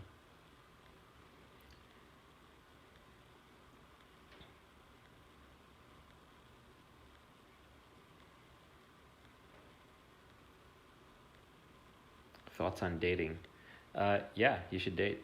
I mean, Tinder makes it so easy, right? The tools now are incredible for meeting people. It's just that you're biologically hardwired to not like rejection because we evolved in much smaller groups. But now that we live in these giant cities and we have access to millions of people via Tinder, you kind of just have to get over your fear of rejection. And the more you see, the better decision you'll make when it comes time for you to get married. That said, I think one regret that I do have in life was spending too much time in relationships after I knew they should have ended. It was just a waste of time for everybody, especially the women.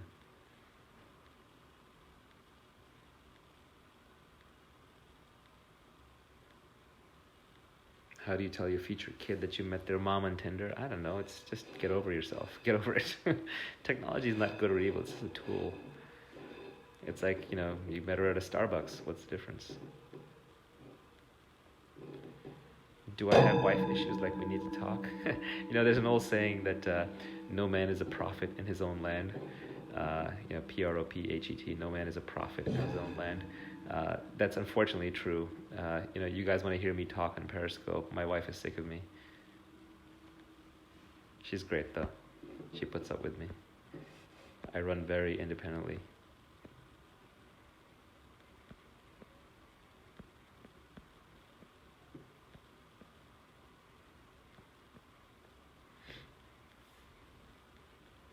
Do you know many founders who are able to keep fitness goals while starting a company? Yeah, the hard thing is you're supposed to be a tech founder and you're supposed to meditate and you're supposed to work out and you're supposed to eat right and blah, blah, blah, blah, blah. Very hard. Walking meetings helps a lot. I think just keep walking and don't eat too much.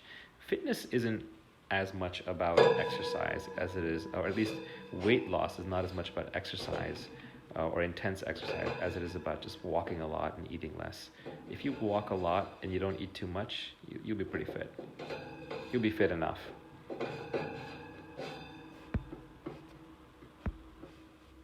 The problem with running 4 miles every other day is when you reach your 40s, you will realize that your knees will give out and it's just not worth it. So running is, fun and beautiful, but boy, the toll on your knees is vicious.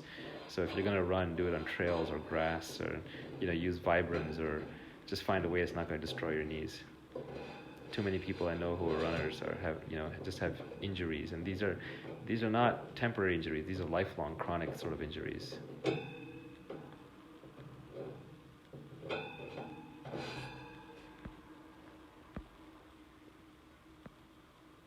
PewDiePie. I have no idea what that controversy was about, but I just think it's really fun to see a young boy on YouTube taking down the entire media. It's like David and Goliath, and I'm just automatically built to root for David.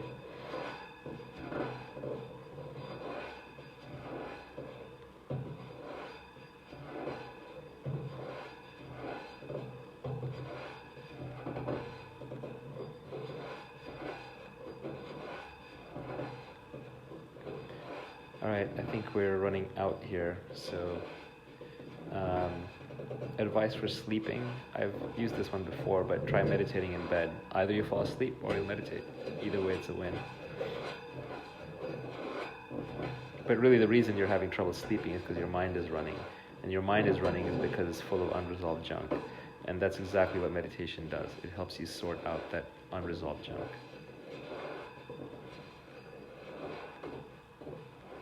All right, I'm going to hop off. Thank you, everyone. Have a great night. Thanks for joining. Be well.